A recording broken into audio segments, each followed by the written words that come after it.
Lux presents Hollywood.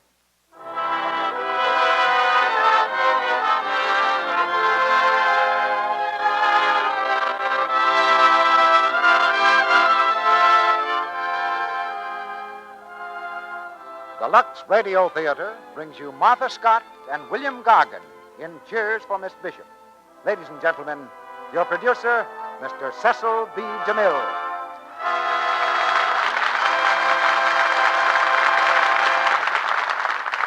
Greetings from Hollywood, ladies and gentlemen. One of the keystones of democracy is the magic formula that pursues American youth from the first grade to a college degree, reading, writing, and arithmetic. And somewhere in the memory of most of us, there's a deep appreciation of some great and humble teacher who we used to think made life miserable for us. So tonight we turn back the years and remember. Cheers for Miss Bishop is a warmly human story of one such woman, a teacher in a small American college. And we bring it to you with Martha Scott and William Gargan in the original stars of Richard Rowland's fine motion picture just released by United Artists. You know, when we raise the curtain on one of these Monday night plays, we're presenting the finished product of a good deal of hard work and experiment. The kind of work it takes to get the best out of the best materials. Of course, that's a tradition in any theater, and particularly in this one, because the little package behind it, Lux Toilet Soap, has the same kind of background. No finished product is any better than the amount of work and care that goes into it. And that's one thing that makes Lux Toilet Soap a name which stands for the best in millions of American homes. And we have that very much in mind when we raise the curtain and say, Lux presents. Tonight it presents an exquisite love story. But Cheers for Miss Bishop is more than that. It's a drama of the unsung heroine, the kind you'll find in your hometown and every town. A woman who has given the full measure of devotion to an ideal of service. It's a story that's very close to my heart because both my mother and father were school teachers at one time. And if it weren't rather a selfish thing to do, I'd like to dedicate our production to them. But a good many other people have some well-loved and long-remembered teacher in mind, too. So we let each listener silently make his own dedication as we raise the curtain on Act One of Cheers for Miss Bishop, starring Martha Scott as Ella Bishop and William Gargan as Sam Peters, with Mary Anderson as Amy.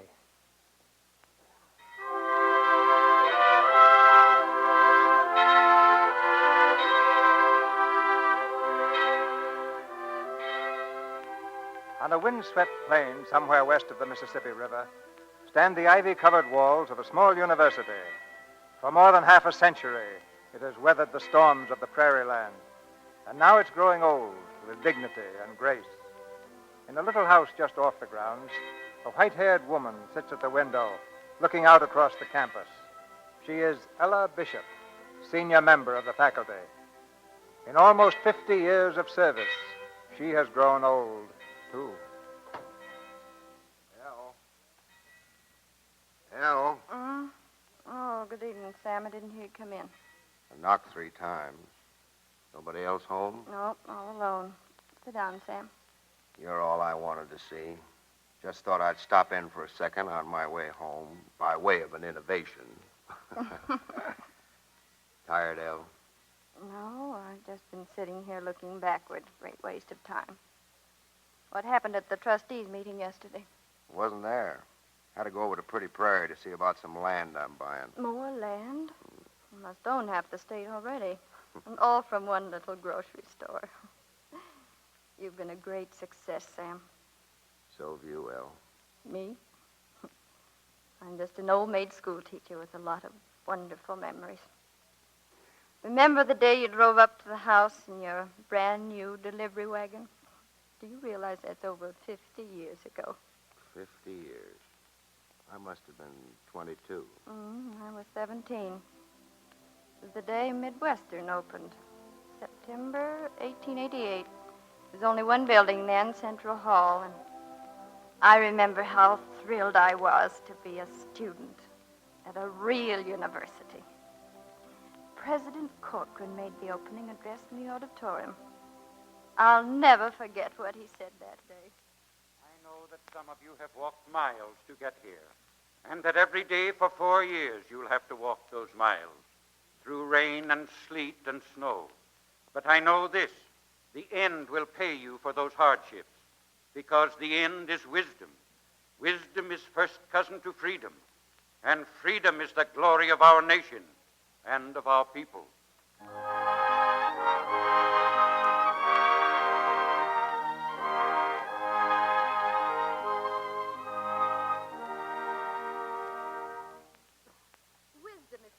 Cousin to freedom, and freedom is the glory of our nation and our people. Oh, doesn't that give you a thrill, Mother? Yes, Ella.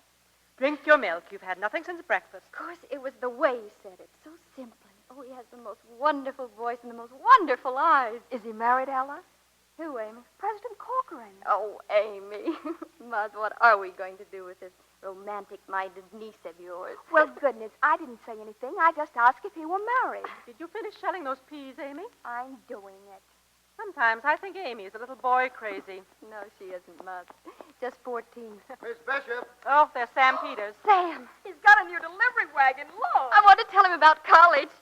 Oh, Sam! Sam! Whoa, boy, whoa.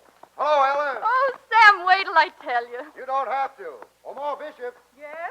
The apples didn't get in today. Have them here the first thing in the morning. Early, please, Sam.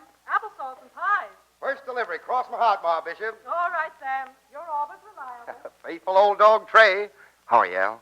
I'm not too pleased with faithful old dog Trey at the moment. Didn't come to hear about my first day at college. It just came about some old apples. New apples. September sweetings. Oh, what a nice name. What a nice world, Sam. And you perched right on top of it, huh? The very tip-top.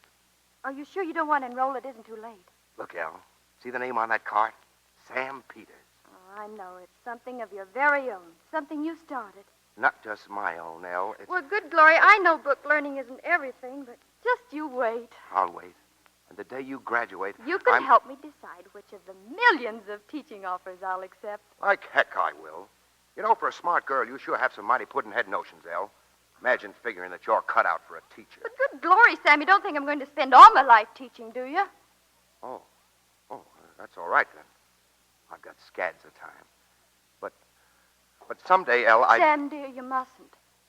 I mean, don't you see, I just know you too well, and... Well, stop. What? Stop. Stop answering questions till they're asked. You know, some girls take an awful lot for granted.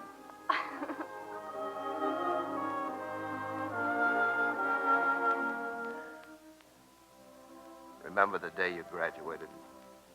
You were mighty proud, El. But all those teaching offers I expected, didn't even get one. I never could understand that.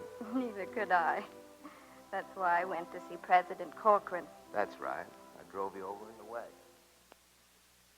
So I thought that if you knew of an opening in any of the schools around here, I mean, just the prairie grade schools, well, do you, President Corcoran? Well, I'm pretty busy with the fall enrollments, Miss Bishop, and I'm trying to arrange for a new member of the faculty, a young woman to teach freshman English. A girl I've watched pretty closely for 4 years. An intelligent girl, I think. Anyway, she seems to me to have one quality which is mighty important to the teaching profession. She loves and understands folks. President Corcoran, do you... Of course, I know you couldn't mean... But I can't help thinking you might mean President Corcoran. Do you mean... Oh, dear. There's a heap of repetition in that sentence for a teacher of freshman English. Oh, President Corcoran.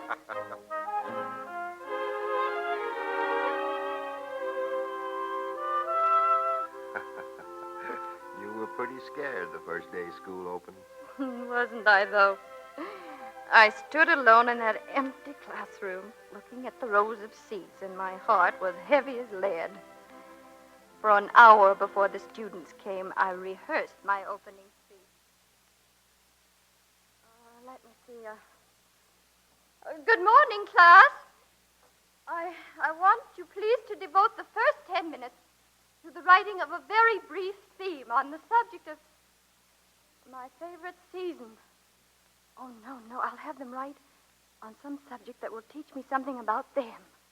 Their life ambition, that's it. I've got to understand them if I'm going to help them learn anything. Oh, good glory. Good morning.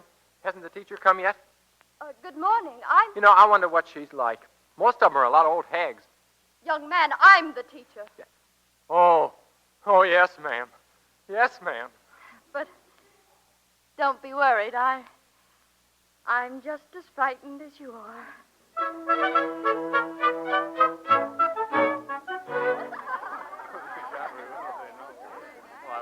Come to order, please. Mr. Anton Radchek, will you read your theme, please? Yes, ma'am. My life's ambition is to be a great astronomer because ever since I can remember, the stars to me have been comfort and beauty and like friends. Thank you, Mr. Radchek. Miss Minna Fields. Miss Minna Fields. Well, except to get learning, I ain't got no special life's ambition yet. Quiet, please. Quiet. Miss Fields, Mr. Radchek, I'd like both of you to come to my office, please, after class.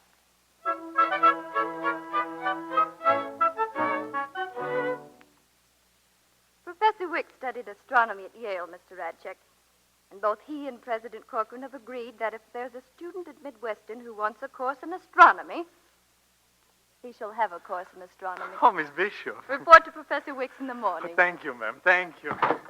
Oh, I tripped.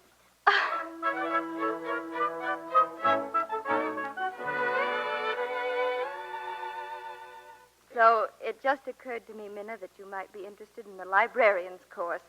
It would be an interesting job, wouldn't it, Minna? Oh, yes, Miss Bishop. But, Miss Bishop... Yes, Minna? I have got a life's ambition now, Miss Bishop. It's to be just like you.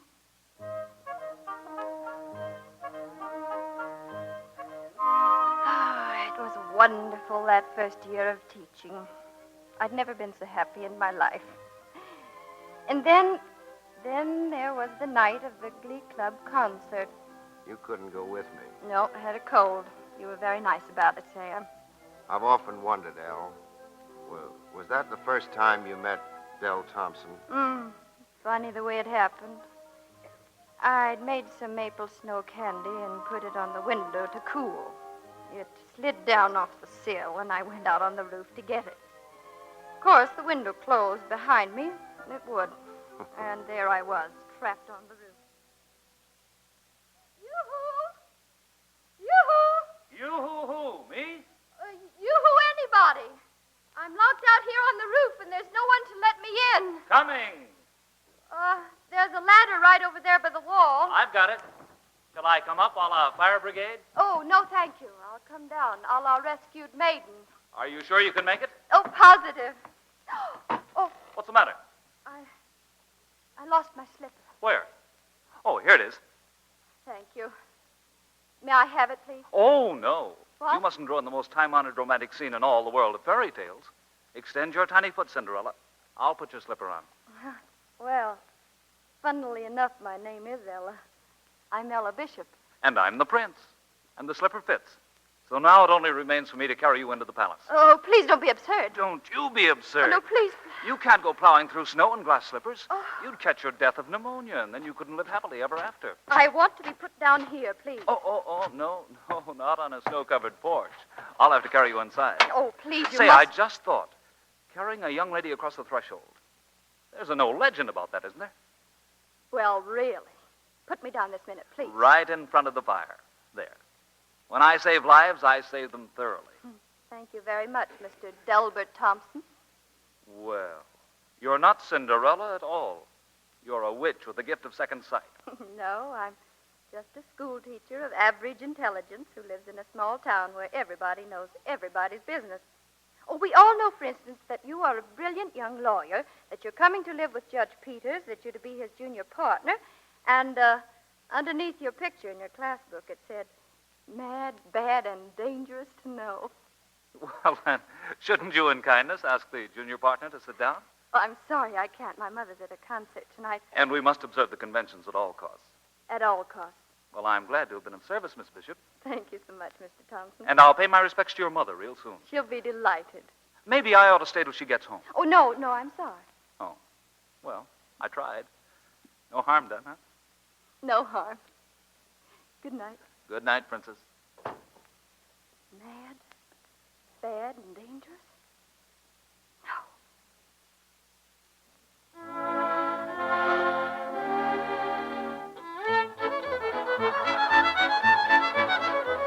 All join hands. Circle to the right. Forward. And back. Now circle to the left. Sam, pay attention. What's that, Amy? You're supposed to be dancing with me, not looking around for Ella. Is your nose a little out of joint, Sam? You mean about Del Thompson rushing Elle? Mm-hmm. Oh, no, Amy, honey. I'm not jealous. Well, judging from the way he's been swarming around her, he sure must be crazy about her. Who isn't? There they are now. He's awfully good-looking, isn't he? Why, Amy, you seem more interested even than Elle does. Well, maybe I am. And she seems pretty interested to me.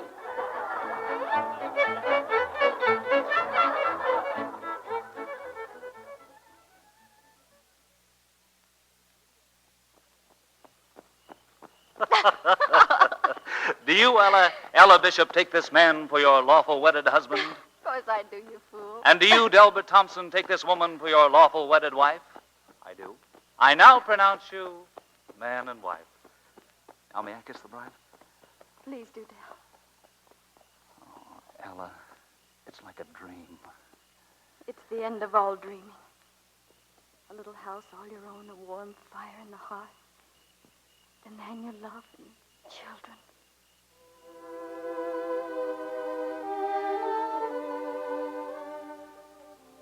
Well, we were to be married in June, as soon as school closed.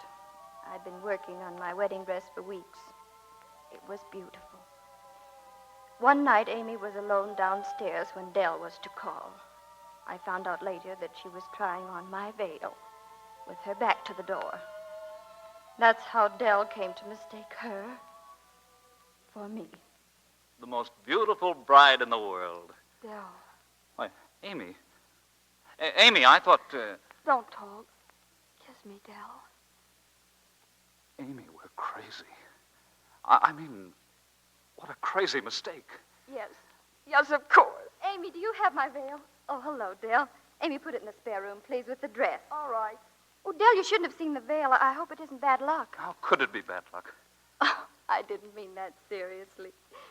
But you aren't supposed to see the wedding finery before the wedding day. Ella, why can't this be the wedding day? Darling. We can keep it a secret till college is over if we have to. But, Del... Why not? We can drive to Maple City. We can be married tonight. Darling, I have to go to Central Hall tonight, a special meeting. Ella, listen. I can't, dear. There's a girl who's been accused of cheating in an examination. I know she didn't cheat, and I'm the only one who can help her. I can't desert her, Del.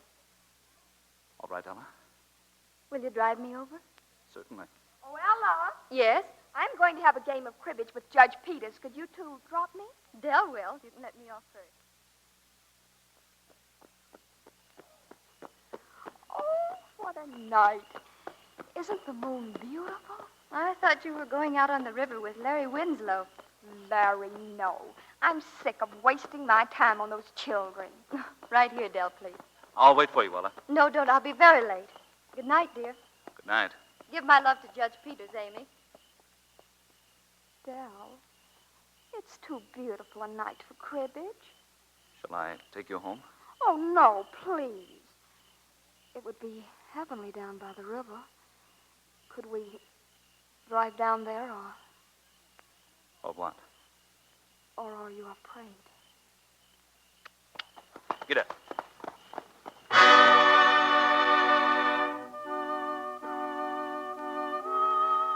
I had a note from Del the next day. Came to me in class. He said that something terrible had happened, that he must see me alone. I was frantic. I rushed back to the house to wait for him.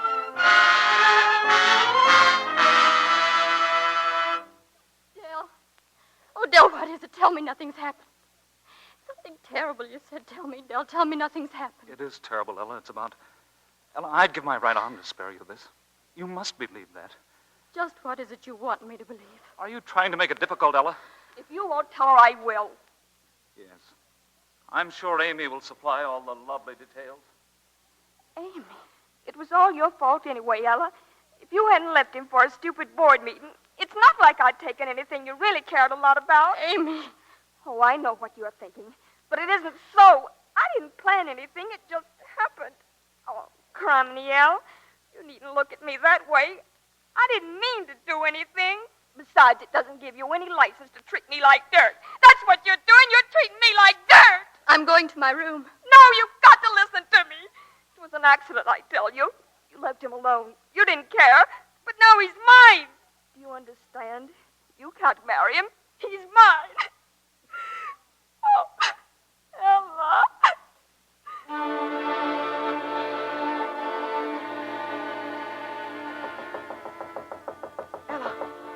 Ella, open the door. Ella, what are you doing in there? Answer me, Ella. What a night. Isn't the moon beautiful? Why can't this be our wedding day? Ella, I'm your mother. Let me in. Isn't the moon beautiful? We can drive to Maple City. You left him alone. You didn't care. We'll be married tonight. And now he's mine. Ella! Ella! Tonight. He's mine. Ella, He's mine. Ella, what are you doing?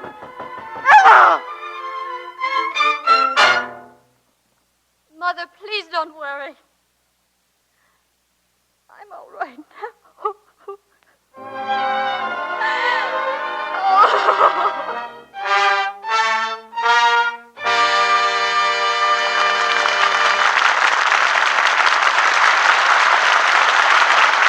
In just a few moments, Mr. DeMille and our stars, Martha Scott and William Gargan, will return in Act 2 of Cheers for Miss Bishop.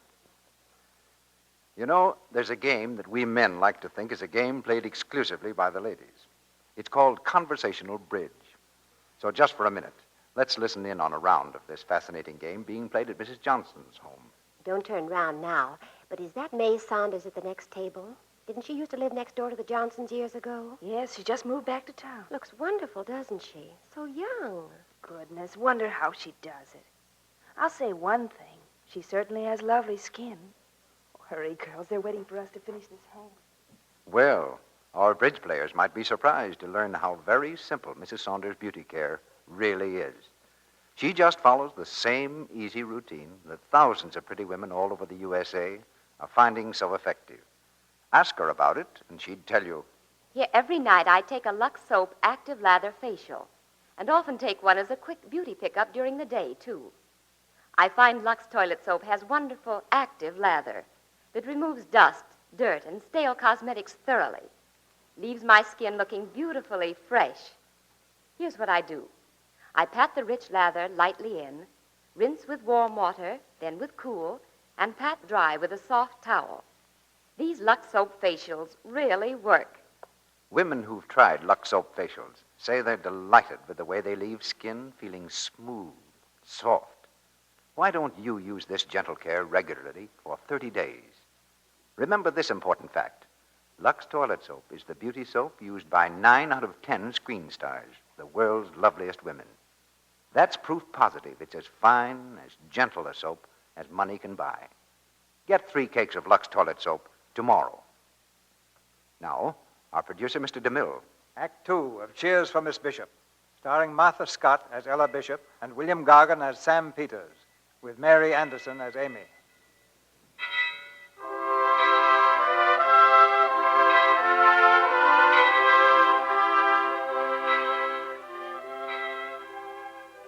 In the little house near Midwestern campus, the 2 old friends, Ella Bishop and Sam Peters, are talking quietly. The room is filled with memories, some gay, some sad. Memories of a day when Sam and Ella were young.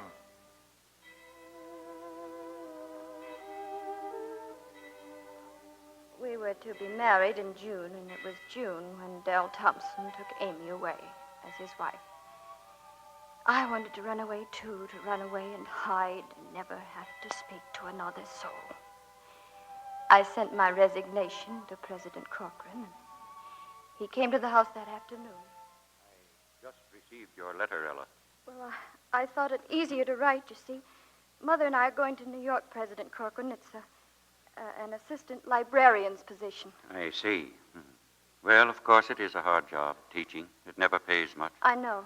And lots of the time it's a headache, wondering if it's worthwhile. Why, President Corcoran, you can't feel that way. You're inspired. I mean, You give young people courage and confidence ideals. Oh, I'm trying. You see, Ella, I heard Abe Lincoln talk at Gettysburg, and he talks sense. You know, we've got something wonderful here in this country, the idea of people being free. But it's got to be taught and retaught to each new crop of youngsters, the value of freedom. Ella, your father homesteaded on this prairie. Remember what his first corn looked like?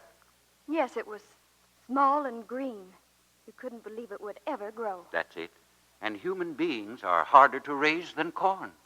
But when they're raised, if they're raised right, they're worth a lot more per bushel, eh? Well, I certainly didn't intend to deliver a lecture.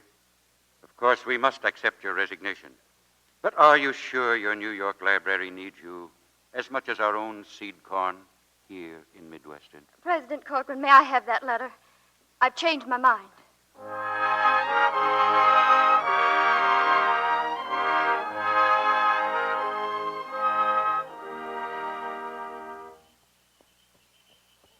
Oh, boy. Whoa. Hello, Ella. Why, Sam, a ride home for me. Get in quickly, Elle. Sam, what is it? It isn't Mother. No, but I'm afraid it's going to be a shock. Amy's back. Amy, She's going to have a baby.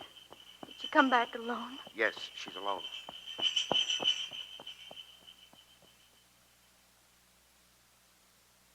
I don't want a baby. Oh, Ella, I'm frightened, Ella. There's nothing to be frightened about, Amy. He just left. He just went away, and he didn't come back. Oh, he didn't know I was going to have a baby. I was going to tell him. You should have told him, Amy. Oh, he didn't love me. He never loved anybody but you. Shh. The doctor says you need rest. You will be kind to me, won't you, Ella? You're all I've got in the world. This is your home, Amy. Go to sleep now. Oh, Ella. Don't, Amy. Sleep, dear.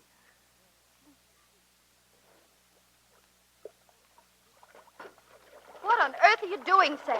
I'm stirring the water. Well, it won't boil any quicker for that. Just leave it alone. Ella, why does it have to, does it always take this long? Oh, no. Well, then what's the matter? There isn't anything wrong, is there? Sam, please, I'm very busy. Give me that small kettle. I've got to go up. Listen. Mother. Mother, is she all right? Mother. She's gone. You couldn't save her. She's gone. Poor Amy. Poor little Amy. Miss Ella, you like to see the baby? She's a fine, healthy girl. Oh, a girl. May I hold her, please? Sure, Miss Ella. There. Holding a baby comes natural to you, Miss Ella. I'm going to keep her. I'm going to call her Hope. Hope.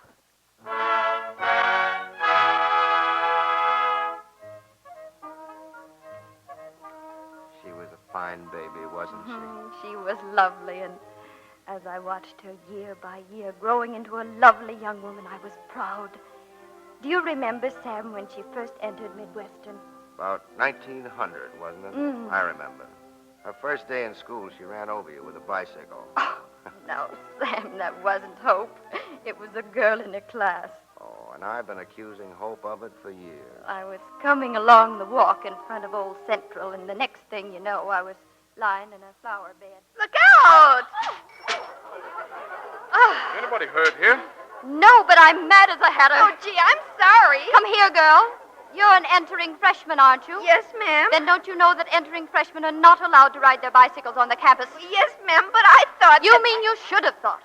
A pretty mark against you before you even get into college.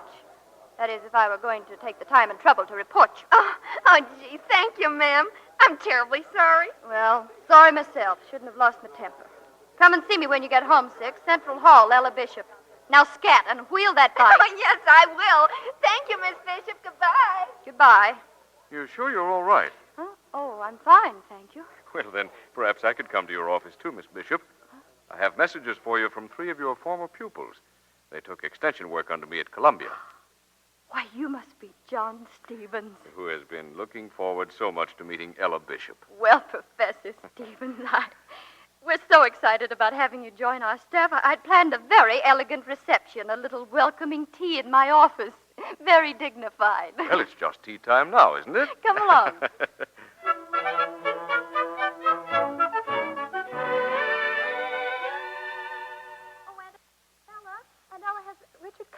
No, your young sophomore is late as usual, Hope. And what about your beau? Hope, you really must. Oh, you don't have to worry, Aunt Ella. When the kids at college ask me if it's a romance between you and Johnny Stevens... Please, Hope. Oh, do you object to me calling him Johnny?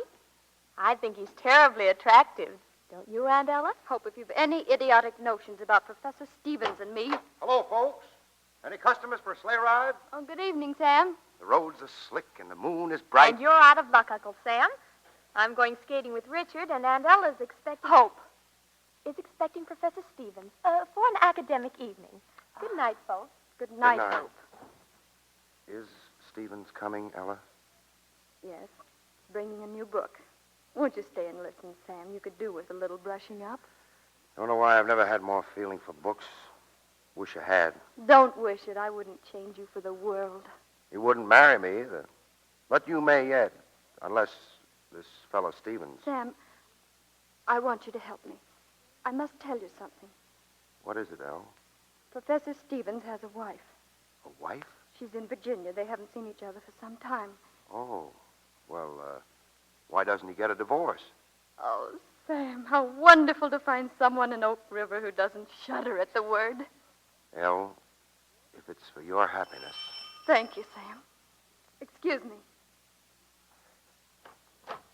Good evening, John. Good evening, Ella. I'm sorry I'm a little late. Oh, that's all right. Good evening, Professor. Hello, Sam. I've been trying to persuade Sam to stay and meet your new friend, Mr. Barry, isn't it? Yes, the little minister. I'm afraid it's out of my class. Now, if it were Frank Merriwell. Oh, Good night, El. Good night. Good night. Good night, Sam. Shall I read some more, Ella? Please do.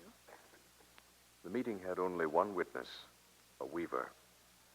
And he said solemnly afterwards, they did not speak, but they just gave one another a look, and I saw the love light in their een. That's beautiful, isn't it? The life of every man is a diary in which he means to write one story and writes another. Would you mind reading that again? Just the last sentence. The life of every man is a diary in which he means to write one story and writes another. Suppose that's true, isn't it? We dream so many beautiful things, but most of them never happen, do they?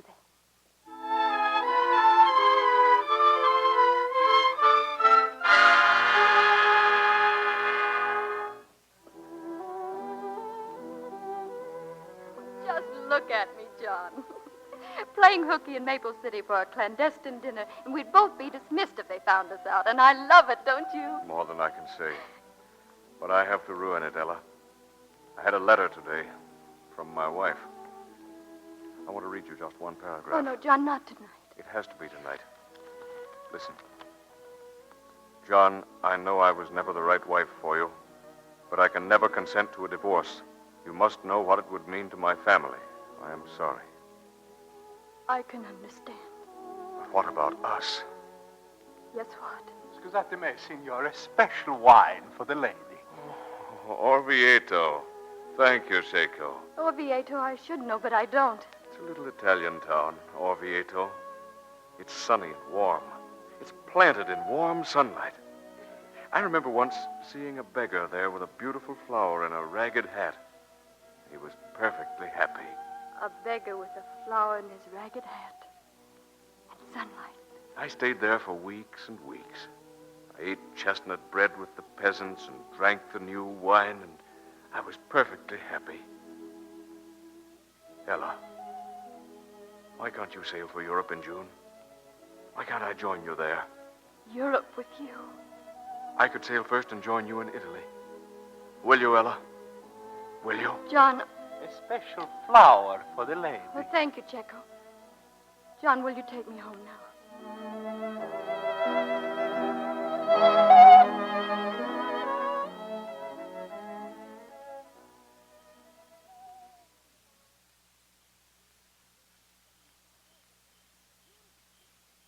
Good night, John.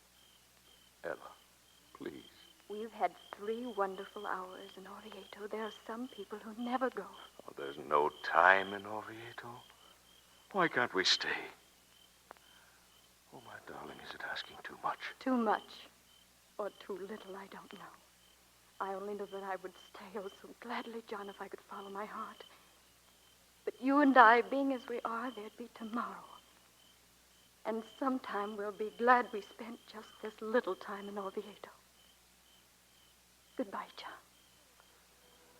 Your flowers, you're forgetting them. Oh, thank you. Flowers for the lady. The wonderful lady. It's been perfect. All of it. Haven't you forgotten something, too? Forgotten something? A kiss. A special kiss for the lady. Goodbye, Ella. Goodbye, John. Goodbye, my darling. Oviedo. Though you're a teacher, you set yourself up to carry a beacon for boys and girls to see by. Well, carry it.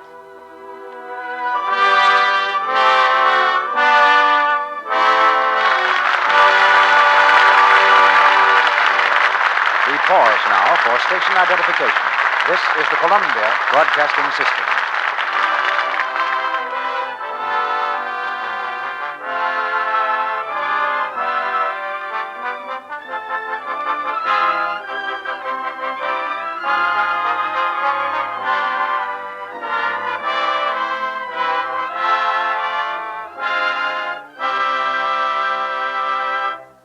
After a brief intermission, Mr. DeMille will present Martha Scott and William Gargan in Act 3 of Cheers for Miss Bishop. Now I'm going to see if Sally here knows her ABCs. What did you say, Mr. Ruick? Well, I want to see if you know your ABCs, Sally. Let's start with A. What does A stand for? A? Oh, I see what you're leading up to. A stands for active lather, of course. Lux Soap's active lather. Right. Now, how about B? What does that stand for? Oh, I know. Beauty bath. B stands for the wonderful beauty bath Lux toilet soap makes. Good for you. Now, how about C? That's easy. C stands for Lux Soap's costly perfume. Say, you get an A+ and a gold star tonight, Sally. Now, if you can tell us just why those ABCs are so important, you can go to the head of the class. That's easy. Lux toilet soap's active lather is important because it does such a thorough job, yet it's gentle as a summer breeze.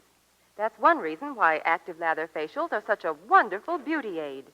They remove stale cosmetics, every trace of dust and dirt, and leave your skin feeling soft and smooth and help you keep it that way. We might add, Sally, that famous Hollywood screen stars like Irene Dunn and Claudette Colbert say they never neglect their daily Lux soap beauty care because it helps them keep their skin as beautiful to look at as Hollywood's million-dollar complexions have to be. But I hadn't finished about those ABCs, Mr. Ruick. I was going to say that a daily Lux soap beauty bath is important because it protects daintiness. It makes a girl sure of skin that's sweet. As for C, Lux toilet soap's costly perfume, why, it's made of 34 different ingredients, all combined and blended to give an exclusive flower-like fragrance, a fragrance that clings. And, of course, if you want to go to the M's, now M stands for Lux soap's mildness, and then... Well, I'm afraid that's all we have time for, Sally. But the things you've said certainly add up to one important fact. Lux toilet soap is a quality product. It's as fine a soap as money can buy, yet it costs only a few cents a cake. So this soap that 9 out of 10 lovely screen stars use is a luxury every woman can enjoy. I hope if any of you ladies in our audience happen to supply on hand, you'll make a note like this now. Tomorrow, 3 cakes of Lux toilet soap to help me keep skin beautiful and to make me sure of skin that's sweet. Now, Mr. DeMille returns to the microphone. The curtain rises on the third act of Cheers for Miss Bishop.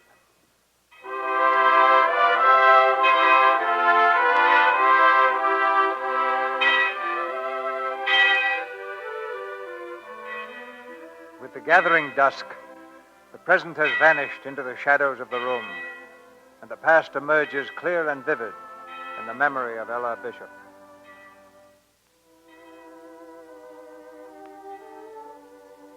Hope was just 18 when she became engaged to Richie Clark. She told me one day about a wedding dress that her friend had worn, her mother's. That same evening, I brought Hope up to my room and gave her my dress and the bridal veil that I had never worn. Oh, Aunt Ella, it's the the loveliest thing I've ever seen. You could have it made over anywhere you like. There are yards of material. Oh, I wouldn't have it changed for worlds. But, well, it was never finished. No, it was never finished. Oh, Aunt Ella. Aunt Ella, darling, I never thought that... Was it for you? Yes. I know I shouldn't ask, but, well, you know, I always thought that you and Professor Stevens... Made in that fashion? No, dear. No, of course not. But he did resign so suddenly last year, and so many people thought So many people have so many wildly romantic thoughts, my dear. But do you like the dress? Oh, I couldn't have dreamed a dress I'd rather be married in. Unless, well, you're not old, Aunt Ella, not really old. Are you sure you won't, well... Yes, darling, I'm very sure.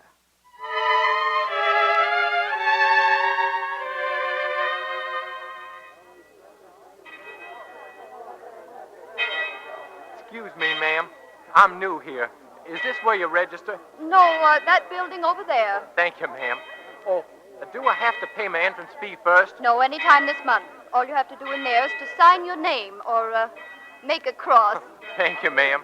I ain't got no money till next week. To get me a college education, my pappy's selling 2 of the finest pair of Jenny mules in the whole state of North Carolina. Let her shine. I sort of suspected you were from the South. Yes, What's your name? John McCrae, but you can just call me Snapper. Mm-hmm. Well, I'm Ella Bishop. I teach freshman English, and you could do with a little snapper. Yes, ma'am. I reckon I could.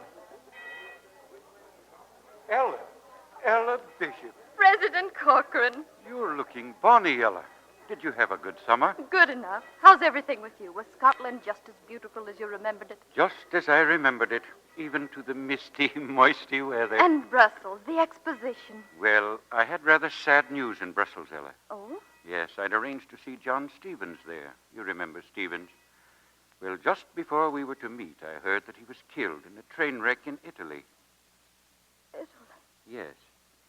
Ella, what is it? What? Ella, I never knew. No one knew.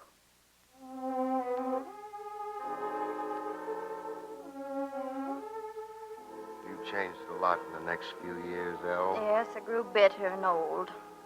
In 1908, President Corcoran resigned and President Watts took his place.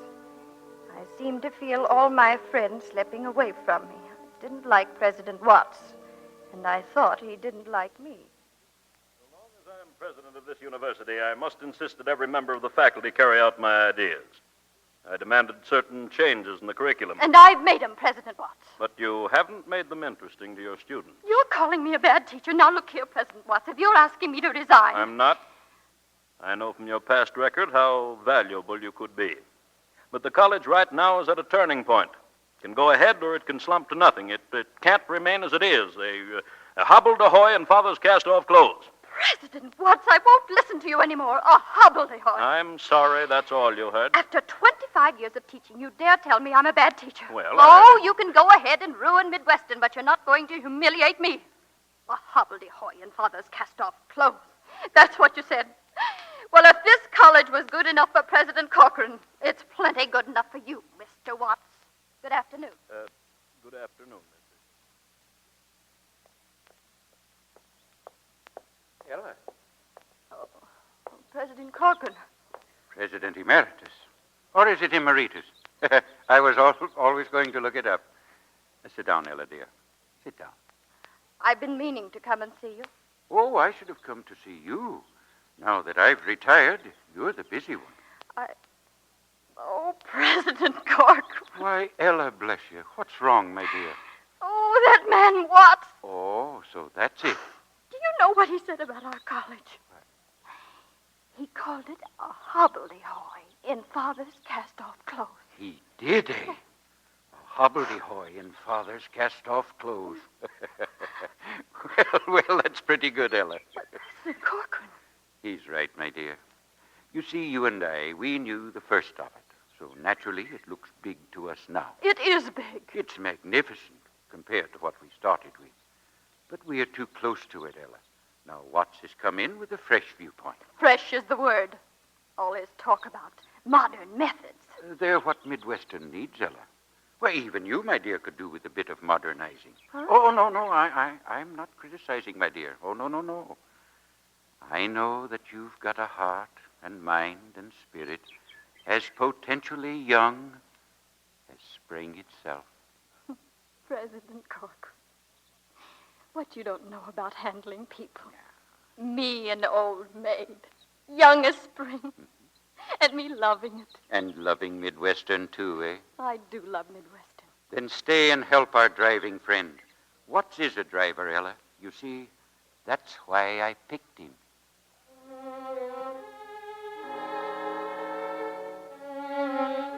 The passing of President Corcoran was a great shock. He died as he'd lived, quietly, beloved by everyone who knew him. Then the following year, I lost Mother. Hope and Richard were living in California, and you were the only one I could turn to, Sam.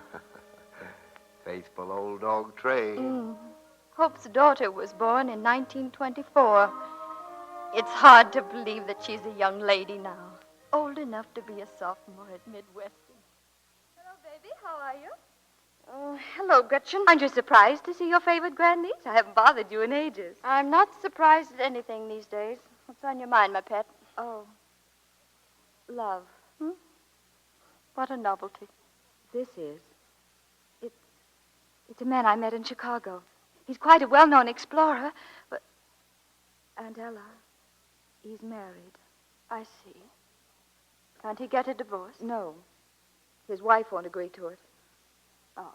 It wouldn't be an open scandal. I could go along as a member of the expedition, secretary or something. Oh, Aunt Ella, you can't know. I could sail first and meet you in Italy.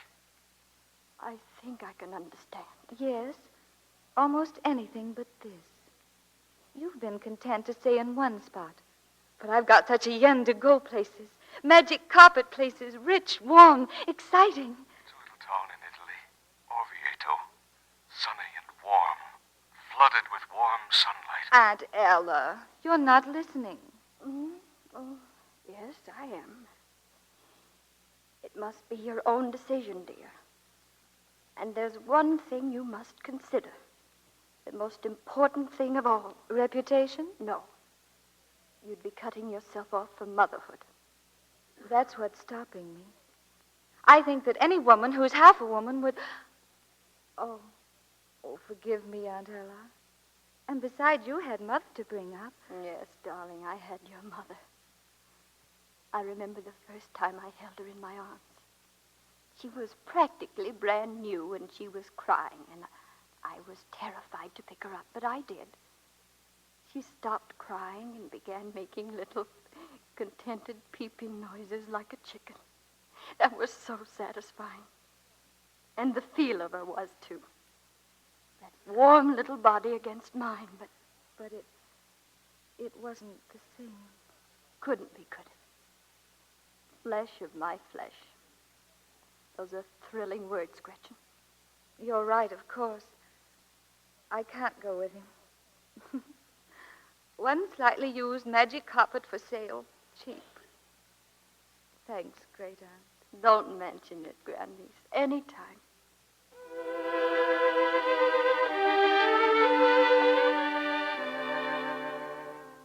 Oh, dear, there I go again. How long have I been talking, Sam?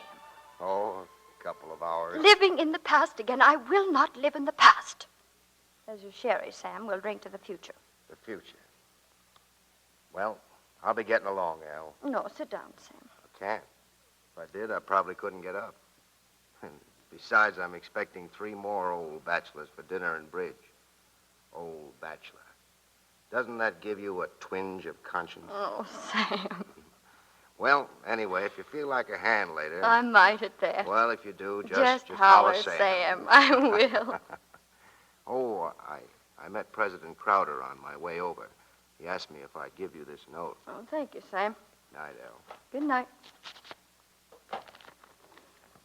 My dear Miss Bishop, I would greatly appreciate your calling on me tomorrow at your convenience. At a recent meeting of the Board of Trustees, a resolution was passed recommending the retirement of faculty members over a certain age. Retirement.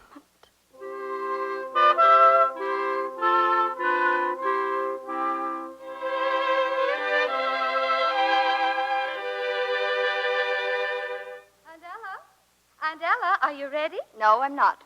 Hello, Gretchen. Aunt Ella, you haven't even started to dress. I'm not going. Aunt Ella, it's the last dinner in Old Central Hall. They're going to tear it down tomorrow. I'm sorry, dear. I just decided. After all, I've been to 51 alumni banquets.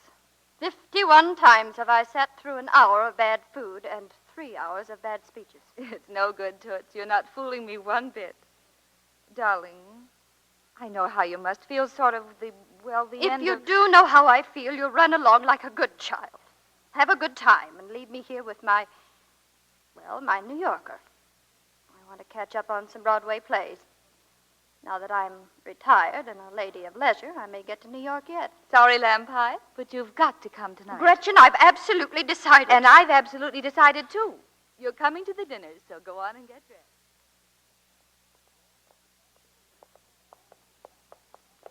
Hurry, Aunt Ella. Oh, hurry. Do you realize I'm over 70? I don't believe it. Where are the orchids I brought you? Stick 'em on. Oh, all right. Where's that pin? No, not at the waist, Pet. On the shoulder. Much snappier. I must, above all things, be snappy. There's Sam waiting for us.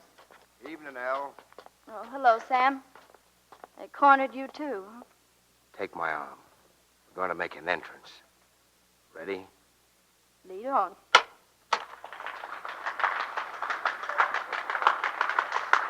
Sam. It's all for you, Al. You're the guest of honor. Keep a stiff upper lip. Oh, Sam.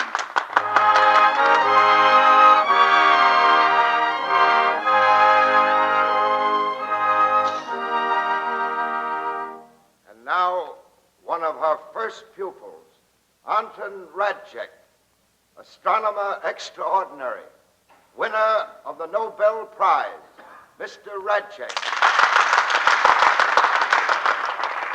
Ladies and gentlemen, I am sure that Miss Bishop will remember the day when I, a simple farm boy, said to her, my life's ambition is to be a great astronomer. Or if she doesn't remember, I could manage to trip over another chair.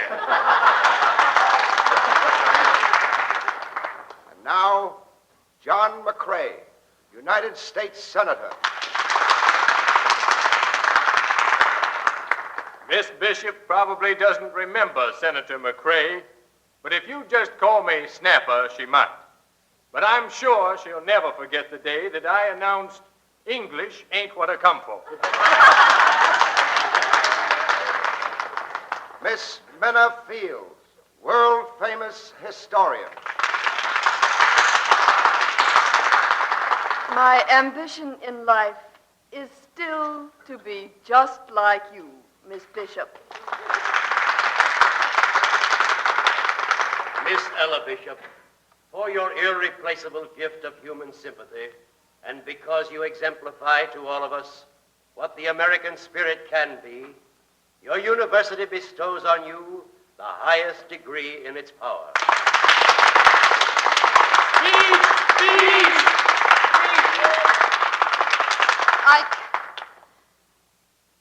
I can't thank you.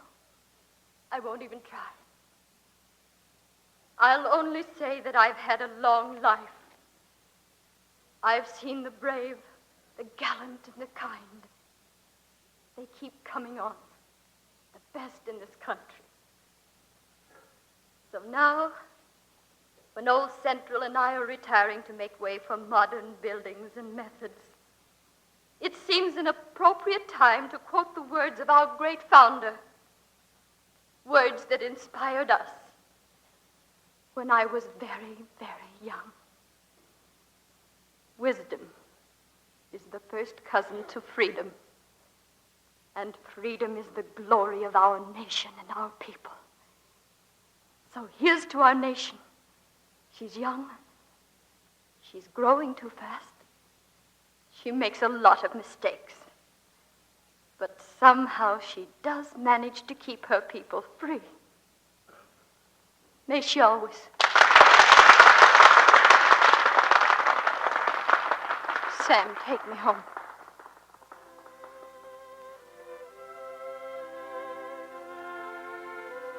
Excitement tonight. A little too much for you, Al?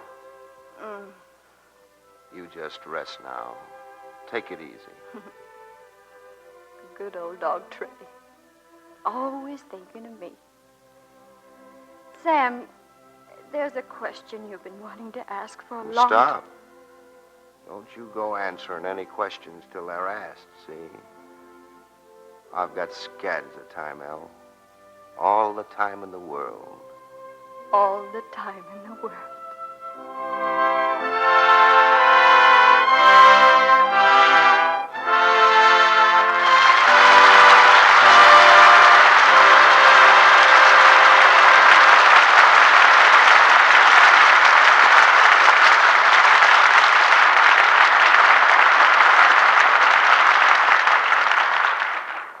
The curtain falls on cheers for Miss Bishop. And at this moment, our cheers are for Martha Scott and Bill Gargan and the fine performances they gave tonight.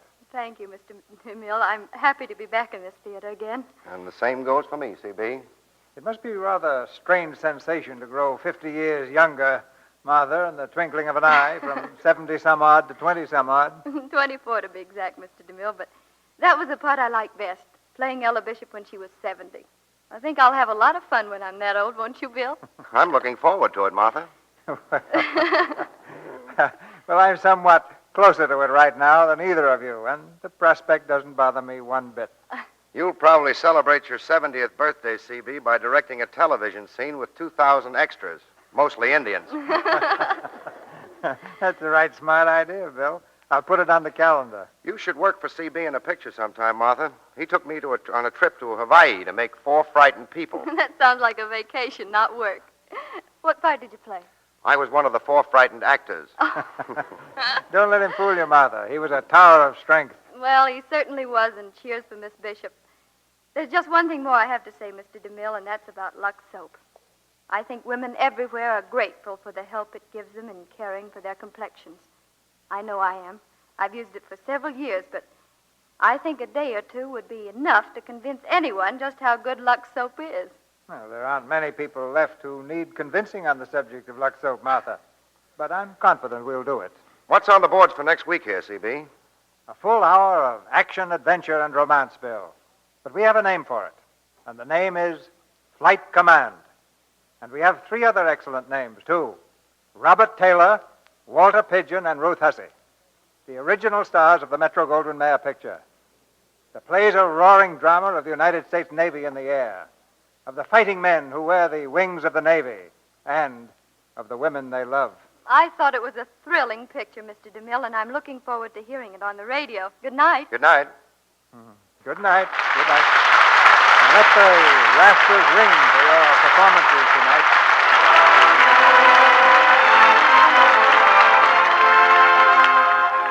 Our sponsors, the makers of Lux Toilet Soap, join me in inviting you to be with us again next Monday night when the Lux Radio Theatre presents Robert Taylor, Walter Pidgeon, and Ruth Hussey in Flight Command.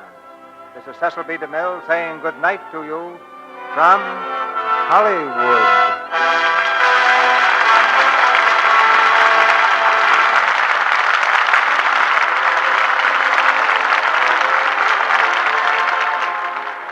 Martha Scott will soon be seen in the Columbia picture They Dare Not Love. Heard in tonight's play were Griff Barnett as Corcoran, Fred Mackay as Dell, Fred Shields as John Stevens, Shirley Ward as Mrs. Bishop, Kathleen Fitz as Gretchen, Betty Jean Haney as Hope, Ann Tobin as Minna, Hans Conried as Radchek, Lou Merrill as Watts, Bob Burleson as McCrae, Earl Ross as Crowder, and Celeste Rush as Stenner. Our music is directed by Louis Silvers, and your announcer has been Melville Ruick. This is the Columbia Broadcasting System.